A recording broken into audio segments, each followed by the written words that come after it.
ವೇದಿಕೆ ಮೇಲೆ ನನಗೆ ಬಹಳ ಬೇಕಾಗಿರುವಂತಹ ಸ್ನೇಹಿತರು, ನಾನು ಗೌರವ ಪಡುವಂತಹ ಜನ ಇದ್ದಾರೆ. ಶೋಭಾ ಮಳವಳ್ಳಿ ಮೇಡಮ್ ಜಸ್ಟ್ ಕಾರ್ಯಕ್ರಮ ಹೊರಗಡೆ ಹೋದ್ರು. ಕನ್ನಡ ಮಾಧ್ಯಮದಲ್ಲಿ ಮೊದಲ ಮಹಿಳಾ ಸಂಪಾದಕಿಯಾಗಿ ಟಿವಿ ಮಾಧ್ಯಮದಲ್ಲಿ ಬಹಳ ಗ್ಲಾಸ್ ಸೀಲಿಂಗ್ ನ ಬ್ರೇಕ್ ಮಾಡಿದ್ದಾರೆ. ಬಹಳಷ್ಟು ಜನ ಹೆಣ್ಣು ಮಕ್ಕಳಿಗೆ ಪ್ರೇರಣೆಯನ್ನ ನೀಡ್ತಾ ಇರುವಂತರು. ಅವರು ಇವತ್ತು ಬಂದು as the leader of the organisation where Abhishek works, ಅವ್ರು ಬಂದು ಕೆಲಸ ಮಾಡಿ ಪ್ರೋತ್ಸಾಹ ಕೊಟ್ಟಿರುವಂತದ್ದು ಯಾವುದೇ ಒಂದು ಸಂಸ್ಥೆಯಲ್ಲಿ ಕೆಲಸ ಮಾಡುವಂತವ್ರಿಗೆ ಬಹಳ ದೊಡ್ಡ ಪ್ರೇರಣೆ. ನಮ್ಗೆ ಇತ್ತಲ್ಲ, ಅವ್ರ ಬಾಸ್ ಅವರಿಗೆ ಸರ್ಟಿಫಿಕೇಟ್ ಕೊಟ್ಬಿಟ್ಟಿದ್ದಾರೆ ಇವತ್ತು. ಸೊ ಬಹಳ ಸಂತೋಷ. ಆಯೇಷಾ ಮೇಡಮ್ ಜೊತೆಗೆ ಎಷ್ಟೊಂದು ಇಂಟರ್ವ್ಯೂಗಳಲ್ಲಿ ಜೊತೆಗೆ ಆಗುತ್ತೆ ಮಾತನಾಡುವಂತ, ಅವರು ಜರ್ನಲಿಸ್ಟ್ ಆಗಿದ್ದಂತ ಸಂದರ್ಭದಲ್ಲಿ ಅವ್ರ ಜೊತೆಗೆ ಹಲವಾರು ಇಂಟರ್ವ್ಯೂಗಳನ್ನು ಮಾಡಿರುವಂತ ಅವಕಾಶ ನನಗೆ ಸಿಕ್ಕಿದೆ. ಇವತ್ತು ಬಹಳ ದಿವಸದ ಮೇಲೆ ಇವತ್ತು ಅವ್ರ ಭೇಟಿ ಆಯ್ತು, ಬಹಳ ಸಂತೋಷ ಆಯ್ತು. ಕ್ಯಾಪ್ಟನ್ ಪ್ರಾಂಜಲ್ರ ತಂದ್ರೆ ಅವ್ರ ಜೊತೆಗೂ ಹಲವಾರು ಬಾರಿ ಮಾತನಾಡುವಂತ ಅವಕಾಶ ಸಿಕ್ಕಿತ್ತು. ದೇಶಕ್ಕೆ ಯಾವ ಮಟ್ಟದ ತ್ಯಾಗವನ್ನ ಯೋಧರ ಕುಟುಂಬಗಳು ಮಾಡ್ತವೆ ಅನ್ನೋದಕ್ಕೆ ಇವರೆಲ್ಲ ಜ್ವಲಂತ ಉದಾಹರಣೆ. ಇವತ್ತು ಅವರು ಈ ಪುಸ್ತಕದ ಬಿಡುಗಡೆಗೆ ಬಂದಿರುವಂತದ್ದು ಬಹಳ ಅರ್ಥಪೂರ್ಣವಾಗಿದೆ. ಇನ್ನು ನಾವೆಲ್ಲರೂ ರಂಗಸ್ವಾಮಿ ಮೂಕನಹಳ್ಳಿಯವರ ಬರಹಗಳನ್ನು ಓದಿದೀವಿ, ಮಾತನ್ನ ಕೇಳಿದ್ದೀವಿ. ಇವತ್ತು ಅವರು ಬಂದಿರುವಂತದ್ದು ಕಾರ್ಯಕ್ರಮಕ್ಕೆ ಕಡೆ ಕಟ್ಟಿ. ನಮ್ಮ ಅಭಿಷೇಕ್ ನನ್ನ ಸ್ನೇಹಿತರು. ಅವರು ಯಾವ ಪುಸ್ತಕ ಬರ್ದಿದ್ರು, ಹೇಗ್ ಬರ್ದಿದ್ರು, ಅವ್ರು ಕರೆದಿದ್ದಾರೆ ಅಂತ ನಾವು ಬಂದೇ ಬಂದಿರ್ತಿದ್ದೆ. ಆದ್ರೆ ಪುಸ್ತಕ ಬಹಳ ಚೆನ್ನಾಗಿ ಬರ್ದಿದ್ದಾರೆ.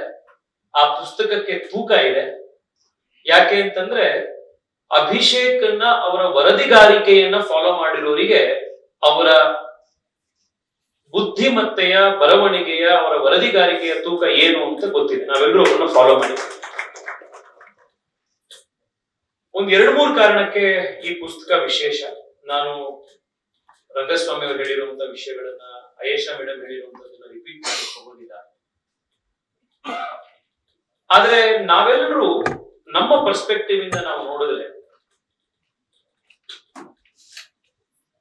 ಈ 24/7 ಜರ್ನಲಿಸಂ ಬಂದಾದ್ಮೇಲೆ, ಈ ಡಿಜಿಟಲ್ ಜರ್ನಲಿಸಂ ಬಂದಾದ್ಮೇಲೆ ಅವೈಲಬಿಲಿಟಿ ಆಫ್ ನ್ಯೂಸ್ ಎಷ್ಟು ಜಾಸ್ತಿ ಆಗಿದೆಯೋ ಅದರ ಕ್ವಾಲಿಟಿ ಕೂಡ ಹಾಗೆ ಕಡಿಮೆ ಆಗಿದೆ ಅನ್ನೋದು ನ್ಯೂಸ್ ಕನ್ಸ್ಯೂಮರ್ಸ್ ಗೆ ನಮಗೆ ಹೊಂದಿರುವಂತ ಒಂದು ಕಂಪ್ಲೇಂಟ್.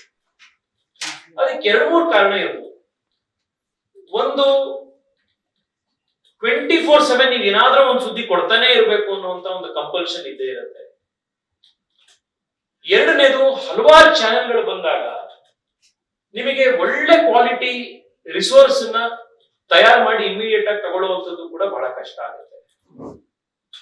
ಮಾರ್ಕೆಟ್ ಅಲ್ಲಿ ಬಹುಶಃ ಅಂತಹ ಒಳ್ಳೆ ರಿಸೋರ್ಸ್ಗಳು ಸಿಗ್ತಾ ಇಲ್ಲ. ಈ ಎಲ್ಲ ಚಾಲೆಂಜಸ್ ಗಳಿರುವಂತಹ ಸಂದರ್ಭದಲ್ಲಿ as a consumer of news ನಮ್ಮೆಲ್ಲರಿಗೂ ನಮ್ಮ ಮಾಧ್ಯಮದಲ್ಲಿರುವಂತಹ ವರದಿಗಾರರು, ಅಲ್ಲಿರುವಂತಹ ಜರ್ನಲಿಸ್ಟ್ಗಳು ಇನ್ನೂ ಹೆಚ್ಚು ಕ್ವಾಲಿಟಿಯಲ್ಲಿ ನಮಗೆ ವರದಿಯನ್ನು ಕೊಡಬೇಕು, ನಮಗಂತ ಒಳ್ಳೆ ನ್ಯೂಸ್ ಬರಬೇಕು ಅನ್ನುವಂಥದ್ದು ಆಸ್ ಅ ಕನ್ಸ್ಯೂಮರ್ ನಮಗಿರುವಂತ ಡಿಮ್ಯಾಂಡ್. ಆ ಒಂದು ದೃಷ್ಟಿಯಲ್ಲಿ ಕನ್ನಡ ಮಾಧ್ಯಮಕ್ಕೆ ಅಭಿಷೇಕ್ ರಂಥ ಮತ್ತಷ್ಟು ಜರ್ನಲಿಸ್ಟ್ಗಳು ನಮಗೆ ಇವತ್ತು ಅನಿವಾರ್ಯತೆ ಇದೆ. ಆ ಕೊರತೆಯನ್ನು ನೀವು ಅಭಿಷೇಕ್ ಓದಿದಿರ ಇಲ್ವೋ ಗೊತ್ತಿಲ್ಲ, ಡಿ ವಿ ಗುಂಡಪ್ಪನವರು ಒಬ್ಬ ಜರ್ನಲಿಸ್ಟ್ ಹೇಗಿರ್ಬೇಕು ಅಂತ ಬಂದಿದ್ದಾರೆ. ಅವರ ಜ್ಞಾಪಕ ಚಿತ್ರ ಶಾಲೆ ಸೀರೀಸ್ ನಲ್ಲಿ ಡಿ ವಿ ಗುಂಡಪ್ಪನವರು ಒಬ್ಬ ಜರ್ನಲಿಸ್ಟ್ ಅಲ್ಲಿ ಏನೇನು ಕ್ವಾಲಿಟೀಸ್ ಇರಬೇಕು ಅಂತ ಬಂದಿದ್ದಾರೆ. ಅವನಲ್ಲಿ ಇಂಡಿಪೆಂಡೆನ್ಸ್ ಆಫ್ ಥಾಟ್ ಯಾವ ರೀತಿ ಇರಬೇಕು, ರಾಜಕಾರಣದ ಅಥಾರಿಟಿ ಇರುವವರಾಗಲಿ ಅಥವಾ ಧಾರ್ಮಿಕವಾಗಿ ಯಾವುದೋ ಒಂದು ಉನ್ನತ ಸ್ಥಾನದಲ್ಲಿ ಕೂತಿದ್ದಾರೆ ಅನ್ನೋ ಒಂದು ಕಾರಣಕ್ಕಾಗ್ಲಿ ಅಥವಾ ಯಾವುದೋ ಒಂದು ಸೆಲೆಬ್ರಿಟಿ ಅನ್ನೋ ಕಾರಣಕ್ಕಾಗ್ಲಿ ಅವ್ರು ಹೇಳಿದ್ರು ಅಂತ ಅಂದ ಮಾತ್ರಕ್ಕೆ ಅದನ್ನ ಕೇಳುವಂತದ್ದಲ್ಲ. ಒಂದು ಇಂಡಿಪೆಂಡೆಂಟ್ ಥಿಂಕಿಂಗ್ ಒಬ್ಬ ಜರ್ನಲಿಸ್ಟ್ ಅಲ್ಲಿ ಇರಬೇಕು. ಒಬ್ಬ ಜರ್ನಲಿಸ್ಟಿಗೆ ಯಾವುದೇ ಜಾಗಕ್ಕೆ ಹೋದ್ರು ಕೂಡ ಅವನು ಇವತ್ತು ತೆಗೆದು ಇಲ್ಲಿಂದ ಇಲ್ಲಿಗ ಆಗ್ಲೇ ಮೇಡಮ್ ಹೇಳ್ತಾ ಇದ್ರು, ನಾನು ಅಹಮದಾಬಾದಿಗೆ ಏರೋಪ್ಲೇನ್ ಕ್ರಾಶ್ ನ ಕವರ್ ಮಾಡಕ್ ಕಳಿಸ್ತೆ, ಒಂದ್ ವಾರದ ಹಿಂದೆ ಕ್ರಿಕೆಟ್ ಕವರ್ ಮಾಡಕ್ ಕಳಿಸ್ತೆ, ಇಲ್ಲಿ ಮಂಡ್ಯದಲ್ಲಿ ಮರ್ಡರ್ ಯಾವ್ದೋ ಒಂದಿತ್ತು ಅದನ್ನ ಕವರ್ ಮಾಡಕ್ ಕಳಿಸ್ತೆ. ಗುಂಡಪ್ಪನವ್ರು ಬರೀತಾರೆ ಬಹಳ ಚೆನ್ನಾಗಿ, ಎರಡು ಕ್ವಾಲಿಟಿ ಇರಬೇಕು ಅಂತ. ಒಂದು, ಅವನ್ ಯಾವುದೇ ಜಾಗಕ್ಕೆ ಕಳಿಸಿದ್ರು ಹೋದ ತಕ್ಷಣದಲ್ಲಿ ಅವನು 5 ಜನನ ಸ್ನೇಹಿತರನ್ನ ಮಾಡ್ಕೊಳ್ಳುವಂತ ಒಂದು ಕ್ವಾಲಿಟಿ ಇರ್ಬೇಕು ಅವನಿಗೆ. ಯಾಕೆಂದ್ರೆ ಅವನಿಗೆ ಸೋರ್ಸ್ ಕೊಡೋದೇ ಸ್ನೇಹಿತರು. ಈಗ ಅವ್ನು ಹೋಗಿ ಯಾರ ಜೊತೆಗೂ ಮಾತಾಡ್ಲಿಲ್ಲ, 4 ಜನರು ಪರಿಚಯ ಮಾಡ್ಕೊಳ್ಳಿಲ್ಲ, ಅವ್ನು ಗುಮ್ಮಂತ ಒಂದೇ ಕಡೆ ಕೂತಿದ್ದ ಅಂದ್ರೆ ಅವ್ನಿಗೆ ಸುದ್ದಿ ಎಲ್ಲಿಂದ ಬರುತ್ತೆ? ಕೆಲವರಿಗೆ ನೀವು ಕರ್ಕೊಂಡು ಹೋಗಿ ಅವ್ರನ್ನ ಒಂದ್ ಕಡೆ ಅವ್ರು ಕೆಲಸ ಮಾಡ್ತಿರೋ ಆರ್ಗನೈಸೇಷನ್ ಅಲ್ಲೋ ಅಥವಾ ಅವ್ರ ಮನೆ ಹತ್ರದಲ್ಲೋ ಕೇಳಿ, ಅವ್ರು ಎಡ ಮನೇಲಿ ಯಾರಿದ್ದಾರೆ ಬಲಗಡೆ ಯಾರಿದ್ದಾರೆ ಅಂತಾನೆ ಗೊತ್ತಿರಲ್ಲ ಅವ್ರಿಗೆ. 20 ವರ್ಷ ಅದರಲ್ಲೇ ಇರ್ತಾರೆ, ಅದೇ ಅಪಾರ್ಟ್ಮೆಂಟ್ ಅಲ್ಲಿ ಇರ್ತಾರೆ. ಅವ್ರು ಕೆಲಸ ಮಾಡ್ತಿರೋಂತ ಸಂಸ್ಥೆ ಬಸ್ ಬರುತ್ತೆ. ನೀವು ಇತ್ತೀಚೆಗಂತೂ ನಾನು ನೋಡ್ತಿದ್ದೀವಿ, ಅವ್ನು ಬಸ್ ಹತ್ಬೇಕಾದ್ರೆ ಅವ್ನಿಗೆ ದಪ್ಪದೊಂದು ಕಿವಿಗೆ ಹಾಕೊಂಡ್ಬಿಡುತ್ತಾನೆ. ಅವನನ್ನ ಯಾರು ಮಾತಾಡ್ಸಕ್ಕೆ ಹೋಗಲ್ಲ, ಅಷ್ಟು ದಪ್ಪದೊಂದು ಹಾಕೊಂಡೆ ಒಳಗಡೆ ಹೋಗ್ತಾನೆ, ಮೊಬೈಲ್ ನೋಡ್ಕೊಂಡಿರ್ತಾನೆ, ಅದೇ ನೋಡ್ಕೊಂಡು ಹೊರಗಡೆ ಬರ್ತಾನೆ. ಅವನು ಯಾರನ್ನು ಮಾತಾಡ್ಸಲ್ಲ, ಅವ್ನ್ ಯಾವ ರಿಪೋರ್ಟ್ ಕೊಡಕ್ ಸಾಧ್ಯ? ಅವನೆಂತ ವರದಿಗಾರ ಆಗಕ್ ಸಾಧ್ಯ? ಇನ್ ಕೆಲವ್ರನ್ನ ನೀವು ತಗೊಂಡೋಗಿ ಯಾವ್ದೋ ಒಂದು ಆರ್ಗನೈಸೇಷನ್ ಅಲ್ಲಿ ಬಿಟ್ಟಿ, ಅವ್ನು 5 ವರ್ಷ 10 ವರ್ಷ ಅಲ್ಲಿ ಕೆಲಸ ಮಾಡಿದ್ರು 2-3 ಜನರು ಬಿಟ್ರೆ ಅವನಿಗೆ ಯಾರು ಪರಿಚಯನೇ ಇರಲ್ಲ. ಆದ್ರೆ ಕೆಲವ್ರ ಗುಣ ಹೇಗಿರುತ್ತೆ ಅಂದ್ರೆ, ನೀವು ಅವ್ರನ್ನ ಕರ್ಕೊಂಡೋಗಿ ಒಂದ್ ಕಡೆ ಬಿಟ್ರೆ ಅರ್ಧ ಗಂಟೆಯಲ್ಲಿ ಅಲ್ಲಿರೋರೆಲ್ಲರೂ ಅವ್ರಿಗೆ ಫ್ರೆಂಡ್ ಆಗ್ಬಿಟ್ಟಿರ್ತಾರೆ. ಅವನಿಗೆಲ್ಲ ಗೊತ್ತಾಗ್ಬಿಟ್ಟಿರುತ್ತೆ ಸುದ್ದಿ, ಅವಾಗ ಯಾರ್ಯಾರು ಯಾರ ಜೊತೆ ಫ್ರೆಂಡು, ಯಾರ್ಯಾರು ದುಶ್ಮನ್ನು, ಏನು ಯಾರಿಂದ ಸುದ್ದಿ. It is a quality of A journalist. ಇವತ್ತು ಅಭಿಷೇಕ್ ಇದ್ದ 15-20 ದಿವಸದ ಒಳಗಡೆ 150-160 ಪುಟದ ಪುಸ್ತಕವನ್ನ ಅವರ ಅನುಭವದ ಮೇಲೆ ಬರಿಬಹುದು ಅಂತಂದ್ರೆ ಎಷ್ಟು ಎಂಟರ್ಪ್ರೈಸಿಂಗ್ ನೇಚರ್ ಅನ್ನ ವರದಿಗಾರರಾಗ ಅವರಲ್ಲಿ ತೋರಿಸಿರಬಹುದು ಅನ್ನೋದಕ್ಕೆ ಒಂದು ಉದಾಹರಣೆ. ಬೇರೆ ಭಾಷೆ, ಬೇರೆ ಊರು, ಈ ಎಲ್ಲಾ ಜಾಗಗಳಲ್ಲೂ ಕೂಡ ಒಬ್ಬ ವರದಿಗಾರನಿಗಿರಬೇಕಾಗಿರುವಂತ ಸ್ಕಿಲ್ ಸೆಟ್ ಅದು. ಮೂರನೇದು, ಇದನ್ನು ಬರೀತಾರೆ ಬಿಲಿಗುಂಡಪ್ಪರು, ಸ್ನೇಹಿತರನ್ನು ಮಾಡ್ಕೊಳ್ಳುವಂಥದ್ದು, ಸುದ್ದಿಯನ್ನು ತೆಗೆದುಕೊಳ್ಳುವಂಥದ್ದು, ವರದಿಯನ್ನ ಪಡ್ಕೊಳ್ಳುವಂಥದ್ದು ಒಂದು ಗುಣ. ಮೂರನೇದು ಇವತ್ತಿಗೆ ಬೇಕಾಗಿರುವಂಥದ್ದು ಅಂತಂದ್ರೆ ಬಹಳ ಆಬ್ಜೆಕ್ಟಿವ್. ನಿಮಗೆ ಎಷ್ಟೊಂದು ಇನ್ಫ್ಲೂಯೆನ್ಸ್ಗಳು, ಫ್ಯಾಕ್ಟರ್ಸ್ ಆಫ್ ಇನ್ಫ್ಲೂಯೆನ್ಸ್ ಇರ್ತವೆ. ಆದ್ರೆ ಬರವಣಿಗೆ ಮಾಡೋ ಟೈಮ್ ನಲ್ಲಿ, ವರದಿ ಮಾಡುವಂತ ಟೈಮ್ ನಲ್ಲಿ ನಾವು ವೃತ್ತಿಪರತೆಯಿಂದ ಸತ್ಯ ಹೇಗಿದೆ ಅನ್ನೋದನ್ನ ನಾವು ತೋರಿಸ್ಲಿಕ್ಕೆ ಸಾಧ್ಯ ಇದೆಯಾ? That's the litmus test for a journalist. ಅದನ್ನ ಇವತ್ತು ಎಷ್ಟೋ ಜರ್ನಲಿಸ್ಟ್ಗಳು, ಮೀಡಿಯಾ ಚಾನೆಲ್ಗಳು ಅದನ್ನ ಮಾಡ್ಲಿಕ್ಕೆ ಆಗ್ತಾ ಇಲ್ಲ. ಈ ಆತ್ಮಾವಲೋಕನ ಕೂಡ ನಾವು ಮಾಡ್ಕೊಳ್ಬೇಕು. ಆಯೇಷಾ ಮೇಡಮು ನಮ್ಮ ಡೆಲಿಗೇಷನ್ ಬಗ್ಗೆ ಕೋಟ್ ಮಾಡೋದು, ನಾವೇ ಎಲ್ಲ ಕೂತಿರೋದ್ರಿಂದ ಜರ್ನಲಿಸ್ಟ್ಗಳು ಒಂಥರ ಮನೆ ಕಾರ್ಯಕ್ರಮ ಆದ್ರಿಂದ ನಾನು ಇವತ್ತು ಮುಕ್ತವಾಗಿ ಇದನ್ನು ಹೇಳ್ತಾ ಇದ್ದೀನಿ. ನಾವು ಈ ಡೆಲಿಗೇಷನ್ ನಲ್ಲಿ ಹೋದಾಗ ಎಷ್ಟೋ ಬೇರೆ ದೇಶದ ಜರ್ನಲಿಸ್ಟ್ ಗಳನ್ನ ನಾವು ಇಂಟರಾಕ್ಟ್ ಮಾಡಿದಾಗ, ಕೊಲಂಬಿಯಾದಲ್ಲಿ, US ಅಲ್ಲಿ ಒಂದ್ ಕಂಪ್ಲೇಂಟ್ ಏನ್ ಬಂತು ಅಂದ್ರೆ, ನಿಮ್ಮ ಇಂಡಿಯನ್ ಮೀಡಿಯಾ ಬಹಳ ಇರ್ರೆಸ್ಪಾನ್ಸಿಬಲ್ ಆಗಿ ಬಿಹೇವ್ ಮಾಡಿದ್ರು ವಾರ್ ಟೈಮ್ ನಲ್ಲಿ. ಕರಾಚಿ ಮೇಲೆ ಬಾಂಬ್ ದಾಳಿ ಆಗೋಗ್ಬಿಡ್ತು, ನಾವು ಇಸ್ಲಾಮಾಬಾದನ್ನ ಕ್ಯಾಪ್ಚರ್ ಮಾಡ್ಬಿಟ್ವಿ. ನೀವೆಲ್ಲ ನೋಡಿರ್ಬೋದು, ಇದೆಲ್ಲ ಸುದ್ದಿ ಬರ್ತಾ ಇತ್ತು. ಆದ್ರೆ ಇದು ಯಾವುದೂ ಕೂಡ ಸತ್ಯ ಇರಲಿಲ್ಲ.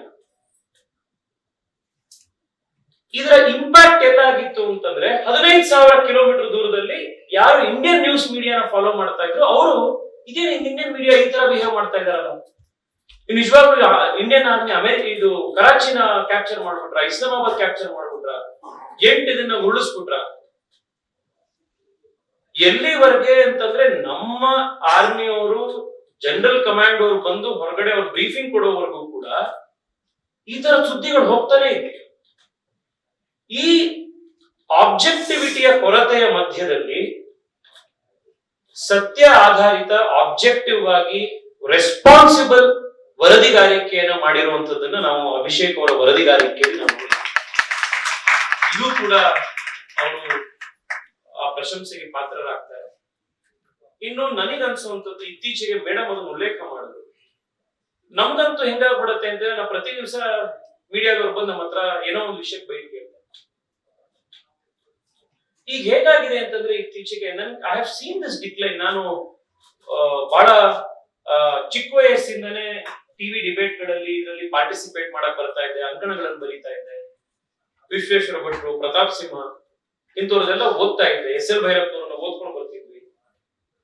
ಈಗ ಹೇಗಾಗಿದೆ ಅಂತಂದ್ರೆ ಅವಾಗ ನಾವು ಪತ್ರಿಕೆಗಳನ್ನ ಓದ್ಕೊಂಡು, ಅದರಲ್ಲೂ ಕನ್ನಡದ ಪತ್ರಿಕೆಗಳನ್ನ ಓದ್ಕೊಂಡೇನೆ ನಮಗೆ ವರ್ಲ್ಡ್ ವ್ಯೂ ಆಗಿದ್ದು, ನಮ್ಮ ಪ್ರಪಂಚನ ಅರ್ಥ ಮಾಡ್ಕೊಳ್ಳುವಂತ ABCD ನಮಗೆ ಗೊತ್ತಾಗಿದೆ.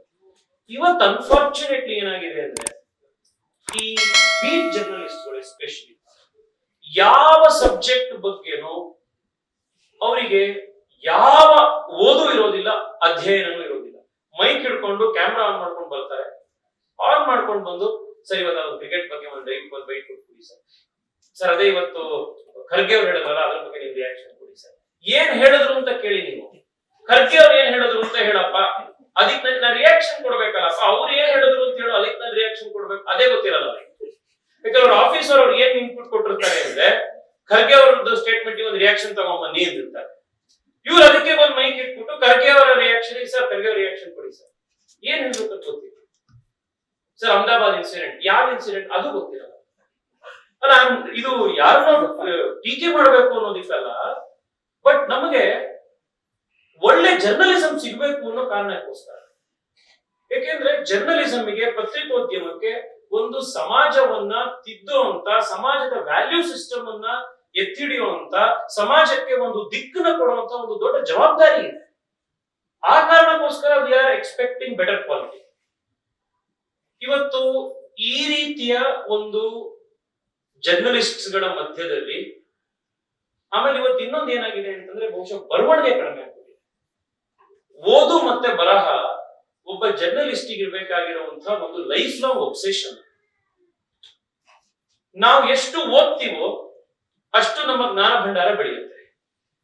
ನಾವೆಷ್ಟು ಬರೀತೀವೋ ಅಷ್ಟು ನಮ್ಮ ವಿಚಾರದ ಕ್ಲಾರಿಟಿ ಜಾಸ್ತಿ ಆಗುತ್ತೆ. ಮಾತಾಡೋದಿಕ್ಕೂ ಬರೆಯೋದಿಕ್ಕೂ ಇರುವಂತಹ ವ್ಯತ್ಯಾಸ ಏನು ಅಂತಂದ್ರೆ ಅಲ್ಲೇ 1 ಗಂಟೆ ಭಾಷಣ ಮಾಡ್ಬಿಡ್ಬೋದು, ಆದ್ರೆ ಒಂದು ಪುಟ ಬರಿ ಅಂತಂದಾಗ ಜನ ಬಹಳ ಕಷ್ಟಪಟ್ಬಿಡ್ತಾರೆ. ಏಕೆಂದ್ರೆ ನೀವು 1 ಗಂಟೆ ಮನ್ಸಿಗೆ ಬಂದಿದ್ದೆಲ್ಲ ಭಾಷಣ ಮಾಡ್ಬೋದು, ಆದ್ರೆ ಅದನ್ನೇ 1 ಪೇಜ್ ಬರಿ ಅಂತಂದಾಗ you need clarity of thought. ಜರ್ನಲಿಸ್ಟ್ ಗಳಿಗೆ ಇದೆರಡೂ ಬೇಕು. ಅವನಿಗೆ ಮಾತನಾಡುವಂತ ಕಲೆನೂ ಇರಬೇಕು, ಯಾಕೆಂದ್ರೆ ಅದು ಎಲ್ರಿಗೂ ಸಿಕ್ಸೋದಿಲ್ಲ. ಎರಡನೇದು ಬರವಣಿಗೆಯ ಕಲೆನೂ ಬೇಕು. ಓದು ನಮ್ಮ ಜ್ಞಾನ ಭಂಡಾರದ ವಿಸ್ತಾರ ಮಾಡಿದ್ರೆ, ಬರವಣಿಗೆ ನಮ್ಮ ವಿಚಾರದ ಕ್ಲಾರಿಟಿಯ ಆಧಾರದ ಔಟ್ಪುಟ್. ಅದು ರೇರ್ ಕಾಂಬಿನೇಷನ್, ಇದು ಎರಡೂ ಒಬ್ಬರಲ್ಲಿ ಇರುವಂತದ್ದು. ಅದನ್ನು ಕೂಡ ಇವತ್ತು ಅಭಿಷೇಕ್ ಅವರು ನಾನು ಮಾಡಬಹುದು ಅಂತ ಹೇಳಿ ಮಾಡಿ ತೋರಿಸಿದ್ದಾರೆ. ಅವರ ವರದಿಗಾರಿಕೆ ಒಂದ್ ಕಡೆ, ಅಷ್ಟೇ ವಸ್ತುನಿಷ್ಠವಾದಂತ ಬರವಣಿಗೆ, ಇದೆರಡೂ ಕೂಡ ಇದೆ. ನೀವು ಹೇಳಿದ್ದು madam, I think it's a very good initiative. Abhishek ಅಂತ ಜರ್ನಲಿಸ್ಟ್ಗಳು ಹೊಸದಾಗಿ ಯಾರು ಇವತ್ತು ಜರ್ನಲಿಸ್ಟ್ಗಳು ಬರ್ತಾ ಇದ್ದಾರೆ, ಅವ್ರ ಜೊತೆಗೆ ಅವರ ಇಂಟ್ರಾಕ್ಷನ್ ಆಗಬೇಕು. ಹೊಸದಾಗಿ ಯಾರು ಜರ್ನಲಿಸ್ಟ್ ಈಗ ಸೇರ್ಕೊಂಡು ಕನ್ನಡ ಚಾನೆಲ್ಸ್ಗಳು, ಬೇರೆ ಚಾನೆಲ್ಸ್ಗಳು ಎಲ್ಲರನ್ನು ಜಾಯಿನ್ ಆಗ್ತಾ ಇದ್ದಾರೆ, ಅವರಿಗೂ ಕೂಡ ಆರ್ಗನೈಸೇಷನ್ಗಳಲ್ಲಿ continuous learning programmes, refresher programmes, ಅವರಿಗೆ ಓದೋದಕ್ಕೆ ಬೇರೆ ರೀತಿಯ ಅಸೈನ್ಮೆಂಟ್ಸ್ಗಳು, ಇದನ್ನ ಕೊಡ್ತಾ ಬಂದಾಗ ಕ್ವಾಲಿಟಿ ಆಫ್ ಜರ್ನಲಿಸಮ್ ಬಹಳ ಇಂಪ್ರೂವ್ ಆಗ್ತಾ ಹೋಗುತ್ತೆ. ವಿಶೇಷವಾಗಿ ಕನ್ನಡದ ಪತ್ರಿಕೋದ್ಯಮ ಬಹಳ ದೊಡ್ಡ ದೊಡ್ಡ ದಿಗ್ಗಜರನ್ನ ನೋಡಿರುವಂತಹ ಪತ್ರಿಕೋದ್ಯಮ ಇದು. ನಮ್ಮ ನೀವು ಡಿ ವಿ ಗುಂಡಪ್ಪನವರಿಂದ ಹಿಡಿದು ನೀವು ನಮ್ಮ ಕನ್ನಡದ ನ್ಯೂಸ್ ಪೇಪರ್ಗಳ ಸ್ಥಾಪಕರು ಮತ್ತು ವಿಶೇಷವಾಗಿ ನಮ್ಮ ಸ್ವಾತಂತ್ರ್ಯ ಸಂಗ್ರಾಮದ ನಂತರದಲ್ಲಿ ಆ ಸಂದರ್ಭದಲ್ಲಿ ಯಾರ್ಯಾರು ಕನ್ನಡದಲ್ಲಿ ಪತ್ರಿಕೋದ್ಯಮದಲ್ಲಿ ಬರೆದ್ರು, they were all stalwarts institutions in the ಅಂತಂತ ಜನ ಕನ್ನಡದ ಪತ್ರಿಕೋದ್ಯಮ ನಾವು ನೋಡಿದೀವಿ.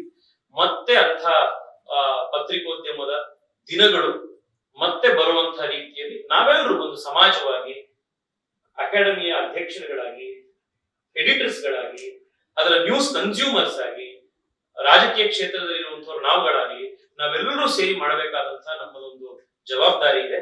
ಅಂತ ದಿಕ್ಕಿನಲ್ಲಿ ಕಾಶ್ಮೀರದ ವಿಚಾರವಾಗಿ, ಪಹಲ್ಗಾಮ್ನ ವಿಚಾರವಾಗಿ ಒಂದು ಗ್ರೌಂಡ್ ರಿಪೋರ್ಟ್ ನ ಅಲ್ಲಿದ್ದು ಕೊಟ್ಟು ಆ ಒಂದು ಚಿತ್ರಣವನ್ನು ನಮಗೆ ಕಣ್ಣೆದುರುಗಡೆ ಕಟ್ಟಿಕೊಟ್ಟಂತ ನನ್ನ ಆತ್ಮೀಯ ಸ್ನೇಹಿತರಾದಂತಹ ಅಭಿಷೇಕ್ ಅವರಿಗೆ, ಅವರ ಕುಟುಂಬಕ್ಕೆ ನಾನು ಮತ್ತೊಮ್ಮೆ ಅವರಿಗೆ ಅಭಿನಂದನೆಯನ್ನು ಸಲ್ಲಿಸ್ತಾ ಇದ್ದೀನಿ. ನಾವು ಎಷ್ಟೋ ಸತಿ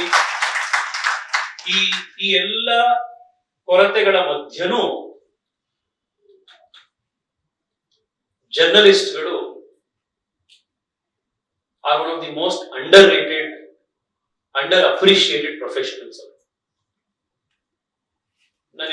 ನಾನು ಎಷ್ಟೋ ಸತಿ ಅಬ್ಸರ್ವ್ ಮಾಡುತ್ತೆ, ಯಾವುದೋ ಒಂದು ನ್ಯೂಸ್ ಬರ್ತಾ ಇದೆ ಅಂತ ಆದ್ರೆ ಅದು ನ್ಯೂಸ್ ಅನ್ನು ತಗೊಳ್ಳೋದಿಕ್ಕೆ ಗಂಟೆಗಟ್ಟಲೆ ಹೊರಗಡೆ ನಿಂತಿರ್ತಾರೆ. ನಮಗೆ ಸಂಡೇ ಮಂಡೇ ವೀಕೆಂಡ್, ಆದ್ರೆ ಜರ್ನಲಿಸ್ಟ್ ಗಳಿಗೆ ಯಾವ ಡೇ ಯಾವತ್ತಿದ್ದು ಯಾವಾಗ ಸುದ್ದಿ ಬಂತು ಅಂದ್ರೂ ಅದನ್ನ ಕವರ್ ಮಾಡಬೇಕು. ಹಬ್ಬದ ದಿನನೂ ಹಬ್ಬದ ಕವರ್ ಮಾಡಬೇಕು. ಎಲ್ಲೋ ಮರ್ಡರ್ ಆಯ್ತಾ ಅದನ್ನು ಹೋಗಿ ನಿಂತ್ಕೋಬೇಕು. ಬೀದಿ ನಾಯಿಗಳ ಕಾಟನ ಅದನ್ನು ಯಾವ್ದೋ ಒಂದು ನ್ಯೂಸ್ ಸುದ್ದಿ ಮಾಡಬೇಕು. ನಿಮಗೆ ಅದಕ್ಕೊಂದು ಇದೇ ಇಲ್ಲ. ಆಮೇಲೆ ಈ ಕಟ್ ಥ್ರೋಟ್ ಕಾಂಪಿಟೇಷನ್ ಯುಗದಲ್ಲಿ ಹೇಗಾಗಿದೆ ಅಂತಂದ್ರೆ, ಜರ್ನಲಿಸ್ಟ್ಗಳು ಅವ್ರ ಆಫೀಸಲ್ಲೂ ಅಷ್ಟೇ, ಮೇಡಮ್ ಹೇಳ್ತಾ ಇದ್ರು, 5 ನಿಮಿಷ ಅವ್ರದ್ದು ಯಾವ್ದೋ ಮಿಸ್ ಆಯ್ತಾ, ನಿಮ್ಮೂರಲ್ಲಿ ಹೋದ್ರಿ ಅಂತ ಕೇಳ್ತಾರೆ. ಆ 24/7 ಚಾನೆಲ್ಸ್ ಗಳ ಮಧ್ಯದಲ್ಲಿ ಆ ಎಲ್ಲಾ ಸವಾಲುಗಳ ಮಧ್ಯ ನಿಂತು ಆ ಬೆಳಗ್ಗೆಯಿಂದ ಸಾಯಂಕಾಲ ಬಿಸಿಲಲ್ಲಿ ಇದರಲ್ಲಿ ಮಳೆಯಲ್ಲಿ ಸುದ್ದಿ ಕೊಟ್ಟು ಈ ದೊಡ್ಡ ಡ್ಯೂಟಿಯನ್ನು ಸಮಾಜಕ್ಕೆ ತಾವೆಲ್ಲರೂ ಕೂಡ ಮಾಡ್ತಾ ಇದ್ದೀವಿ. ನಿಮ್ಮೆಲ್ಲರಿಗೂ ಮತ್ತೊಮ್ಮೆ ಈ ಸಂದರ್ಭದಲ್ಲಿ ಅಭಿನಂದನೆ, ಕೃತಜ್ಞತೆ. ಮತ್ತಷ್ಟು ಅಭಿಷೇಕಗಳು ನಮ್ಮ ಜರ್ನಲಿಸಂನ, ಕನ್ನಡದ ಜರ್ನಲಿಸಂನ ಒಂದು ರಂಗದಲ್ಲಿ ಮತ್ತಷ್ಟು ಮೇಲ್ ಬರಲಿ. ಕನ್ನಡದ ಪುಸ್ತಕಗಳು, ಕನ್ನಡದ ಸಾಹಿತ್ಯ ಕೃಷಿ ಮತ್ತಷ್ಟು ಜಾಸ್ತಿಯಾಗಿ ಬರಲಿ. ಅದನ್ನ ಓದುಗರ ಸಂಖ್ಯೆ ಕೂಡ ಜಾಸ್ತಿ ಆಗಿ ನಾವು ಒಂದು ಕನ್ನಡದ ಪುಸ್ತಕ ಕೊಂಡು ಓದಿದಾಗ ಆ ಪ್ರಕಾಶಕರು, ಅದನ್ನ ಡಿಸೈನ್ ಮಾಡಿರುವಂತವ್ರು, ಬರ್ದಿರುವಂತವ್ರು, ಆ ಇಡೀ ಇಕೋಸಿಸ್ಟಮ್ಗೆ ನಾವು ಸಪೋರ್ಟ್ ಮಾಡಿದಾಗುತ್ತೆ. ಆ ಒಂದು ಸಭಿಕರ ವರ್ಗ, ಕೊಂಡು ಓದುವ ವರ್ಗ ಕೂಡ ಇವತ್ತು ದೊಡ್ಡ ಸಂಖ್ಯೆಯಲ್ಲಿ ಬಂದಿದೆ. ನಿಮ್ಮೆಲ್ಲರಿಗೂ ಕೂಡ ಅಭಿನಂದನೆಗಳು. ನಮಸ್ಕಾರ. ಲೇಟೆಸ್ಟ್ ಹಾಗೂ ಇಂಟ್ರೆಸ್ಟಿಂಗ್ ಸುದ್ದಿಗಳಿಗಾಗಿ ಬಾಸ್ ಟಿವಿ ಕನ್ನಡ ಚಾನೆಲ್ನ ಸಬ್ಸ್ಕ್ರೈಬ್ ಮಾಡಿ. ಹಾಗೆಯೇ ಬೆಲ್ ಐಕಾನ್ ಪ್ರೆಸ್ ಮಾಡಿ. ಇದರ ಜೊತೆಗೆ ಫೇಸ್ಬುಕ್, ಇನ್ಸ್ಟಾಗ್ರಾಮ್, ಎಕ್ಸ್ ನಲ್ಲೂ ಮಿಸ್ ಮಾಡದೆ ಫಾಲೋ ಮಾಡಿ.